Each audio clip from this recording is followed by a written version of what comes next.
You are not your anxiety. And I don't even like to say your, because it's not something you should want to possess or own. But you have to be real and acknowledge, hey, this is a part of me and it might always be. But guess what? I'm okay with that because I've made a choice. I'm going to love myself regardless. I'm not going to wait until I get rid of my anxiety and then I'll be worthy. Then I'll love myself. Then I'll finally do that thing I said I wanted to do, but I just been too fearful and anxious to do. No, you decide right now in this moment, I'm going to love myself regardless. So about 1 or 2 years ago, I performed for some high school students. And after I was done, they asked me some questions. And I was very transparent with them and told them, I have an anxiety disorder, so if you hear my voice shake a little bit, that's why. It's been like that since I was a kid. And one of the students asked me, do you think you'll ever be able to get rid of it?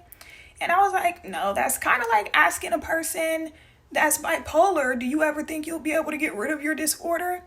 No, it's probably always going to be a part of me, but guess what? I've decided I'm going to love myself regardless. Shaky voice and all, anxiety and all. People used to make fun of my voice, and I used to be suicidal because of it. I was like, I'm going to kill myself. If I can't get rid of my anxiety, if I can't get rid of the shaky voice, I don't even want to live anymore. And I'm making light of it now, but it was really deep at the time. And God had to do a lot of work on me. I had to do a lot of inner work and realize on a spiritual level, Kyla, God loves you as you are. God loves you unconditionally. He don't give a damn about no shaky voice.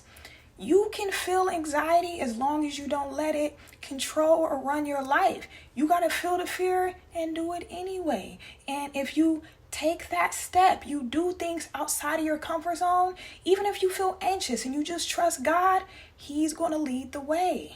I'll use me for example. I've struggled with severe anxiety ever since I was a little girl.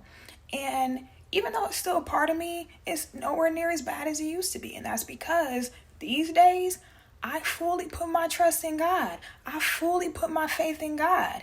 And that's why this past year and a half, I've been doing things that old me would have been terrified to do, like me moving to Atlanta, leaving my comfortable hometown. The old me 2 years ago would have said, hell nah, it's too expensive, inflation, I don't really know many people in Atlanta, I don't really got family in Atlanta, I can't move to Atlanta. But here we are, and that's because I put my faith in God. I decide, you know what? Yeah, I have an anxiety disorder, but guess what? I don't care. I'm going to still do it. If I really want to do it, F that. And I'm going to be real with y'all. I've been terrified this whole way. I just been trusting God and letting Him guide me and lead the way. And guess what? He has been exceeding my expectations. Even though I was terrified and my anxiety tried to talk me out of it, I said, no, F that. I'm going to do what I feel in my spirit. I don't care what my anxiety is telling me. Anxiety is real, but God is realer.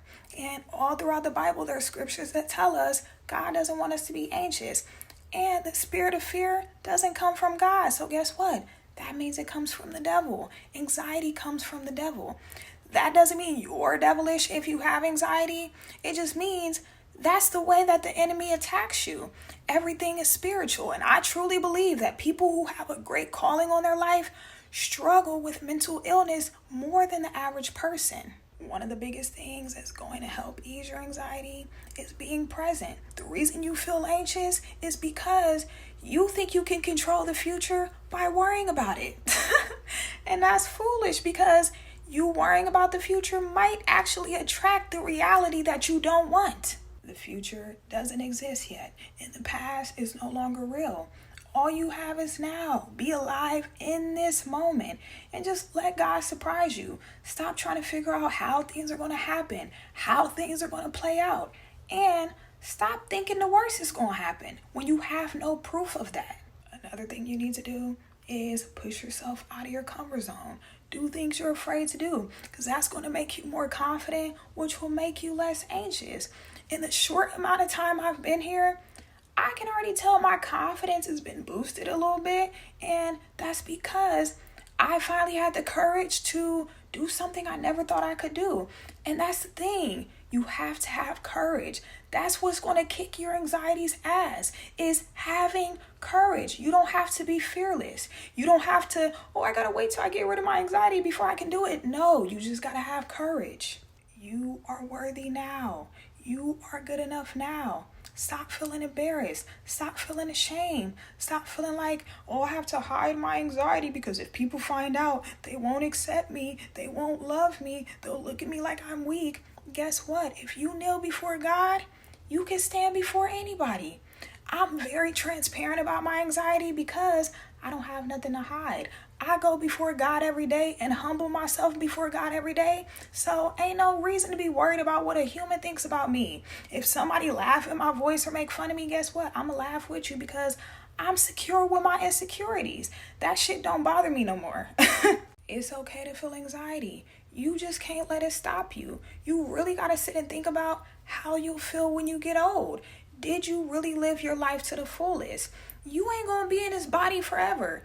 God put us in these bodies to experience this gift called life, and he wants you to live it to the fullest. I pray this message was helpful. I pray that it blessed you and spoke to your spirit. If it did, you know what to do. Make sure you like it. Make sure you're subscribed, and I'll see y'all soon. Bye.